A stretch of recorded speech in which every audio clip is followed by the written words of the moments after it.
Offensive linemen, two offensive linemen to fix the Bears' weakest position. Chase, coming to you first. I can't wait to hear what you have to say about this. You play quarterback. You know how valuable offensive line are. How should Chase be? How should I feel? I'm going to tell you how I feel. I'm going to tell you how I feel. How should Caleb Williams feel about the Bears offseason? Caleb should feel very happy, elated, but also under more pressure, right? Yeah, just because, like, I love the Bears offseason, and Bears fans probably hate that media members and fans love the way their offseason goes because they're used to having really good off seasons and then not living up to that success in the regular season. This is different. This is different, Bears fans. Believe me, you go out, you hire Ben Johnson, who I think was the best head coaching hire. You hit it out of the park. You decided to say, hey, blank check Ryan Poles, let's go get our guy. You got your guy. Then the one position on offense that you struggled at the most was offensive line. Caleb Williams was sacked 68 times last year. It's the second most in NFL history.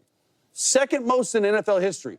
Okay, he didn't have a chance a lot of times. He didn't play very well at times, showed some glimpses, but you go out, you get a guy, Jonah Jackson. Okay, I played with Jonah 2020. For the Detroit Lions, his first year with Ben Johnson. Ben Johnson knows him. He loves him. He's a dog. He's one of those offensive line mentality type guys where you need him, okay? You go out, you trade for an all-pro. Joe Thuney, one of the Chiefs' best offensive linemen. He is like that, not only on the field. He still has a couple years left, I think, but from a leadership aspect. You go out, you solidify the most important position that the Bears needed to do. Caleb Williams, it puts more pressure on you.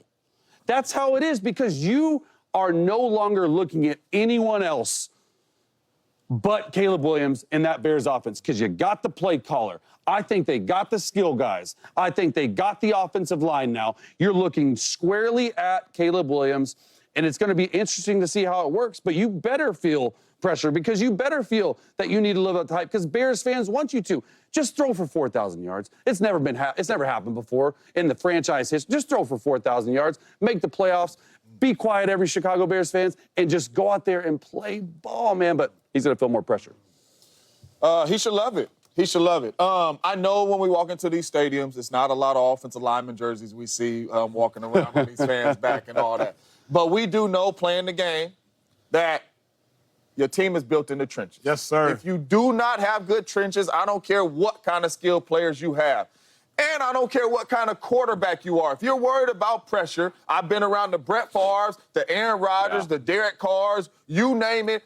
When pressure is in there, they don't like it, as great as they are. So what Ben Johnson is doing, building in the trenches, I absolutely love it because you got to protect your young quarterback. All these fancy and funny plays that you trying to run, that you bring it from Detroit, the only reason why Jared Goff and them boys was able to run those plays is because of that O-line and because of the protection. And he knows Jared Goff ain't running nowhere, and Jared Goff did phenomenal in my scheme. Played phenomenal in my scheme. Now I got a quarterback that is mobile, that is super athletic, but if I can protect him on top of his mobility, the sky's the limit for this young fella. But starting to build your team in the trenches, knowing you have solid skill players, I absolutely love it. Caleb should be excited because if you have some time to throw the ball, we know Caleb Williams can throw the ball with the best of them. I love the approach the Bears has taken this offseason. He should feel like he's become a worse player on his team. And Chase, I think you said it perfectly. The worst player? A worse player on his team. Extremely under pressure. At this point in time, Joe Thuney better than you. Jonah Jackson better than you. DJ Moore, running back, DeAndre Swift. You looking around, Keenan Allen, I got to understand his contract. Yeah, Keenan might be a free agent. That's why they mentioned his name. Like, Caleb, you got to feel pressure. Chase, you said it perfectly. You look around now, Joe Thuney is an offensive lineman. I think he's been to 6 Super Bowls. He's won 4. He's protected Tom Brady and he's protected Patrick Mahomes. Those are his quarterbacks. So he's walking into the building. Jonah Jackson protecting Matthew Stafford. He's walked into the building.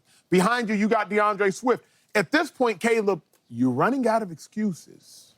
You had a brilliant offensive-minded head coach. You got offensive linemen that have protected Super Bowl champs, first ballot Hall of Famers, including Super Bowl MVPs, 3 of them, if I'm not mistaken, 2 of them at minimum. So now, Caleb, what is your excuse? For me, he should be excited, Jay, but you got to feel the pressure. Why you guys think he feel the pressure? Like what's the so like, even with these 2 offensive linemen, what's the pressure for the Bears? Look, Yeah, I think for Caleb, right? Like, first of all, you play in Chicago, big market. But when you look at his team on paper, I'm not saying the paper translates to the field. He was really the one last year, and it's a rookie. And I want to just give grace to it. It's hard to play as a rookie, but we saw. I think he feels more pressure because of Jaden Daniels the season he has, because of Bo Nix the pressure he had. When I would suggest that the Broncos were not as good of a team talent-wise, offensive core-wise, than the Chicago Bears, and he didn't live up for that.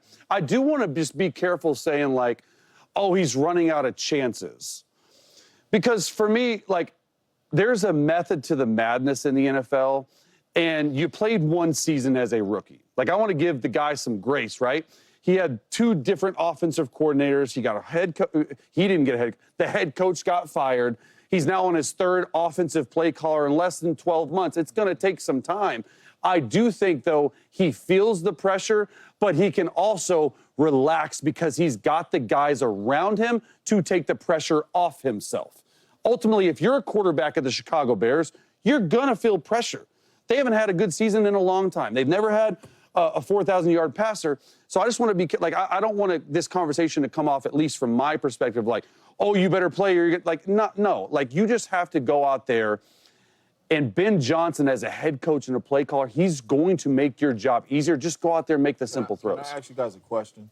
Yes, you can. The Bears ain't really accomplished nothing to really, like, add pressure to any players, in my humble opinion. We don't know what to expect from Ben Johnson. He's a new head coach. You know what I mean? Who knows how he's going to look juggling everything now, even though he's a great offensive mind play caller. We don't know how it's going to look.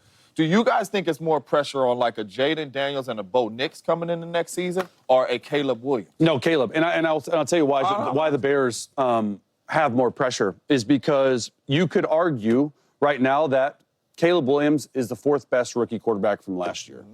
You took him number 1, and supposedly it wasn't even close. You made him the day 1 starter. You didn't make him earn it. All this stuff, okay? So I think that's why the pressure is on the Bears to prove they got it right, to prove they have the guy that can take them to the promised land in a tough division, because Jaden Daniels went all the way to the NFC Championship game.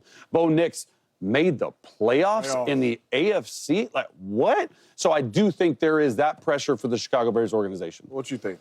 I agree with Chase, but for 2 reasons. Not only could you argue Caleb Williams is the 4th best quarterback in his class, more importantly, in my mind, you could argue he's not good. I was talking to a general manager one time, and they said it's not just about hitting on the players. I asked him, I said, yo, do you care that this player drafted behind y'all went to the Hall of Fame? Yeah. He said, it's not a matter of who we don't draft. We just got to make sure who we draft we hit on.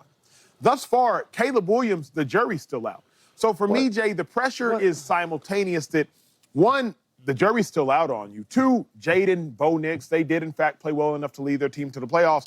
And 3, you got Ben Johnson, and you got all these old linemen, and you got skilled players. Why y'all sorry on offense? See, my thing is right, we don't know what he is yet. We think we exactly. But I would agree with know that. what Jaden Daniels and Bo Nix is with what they showed us. If those 2 dudes come into the season and you've added Debo, you're probably gonna add some more pieces in the draft, and your team don't make the playoffs, and you don't give us kind of a similar year of what you gave us this year, I feel like that's more pressure than Caleb Williams. We don't know how he's going to look under Ben Johnson. We don't know Caleb's ceiling. It could be terrible. It could be good. We don't know. But we know what Bo Nix looked like under Sean Payton.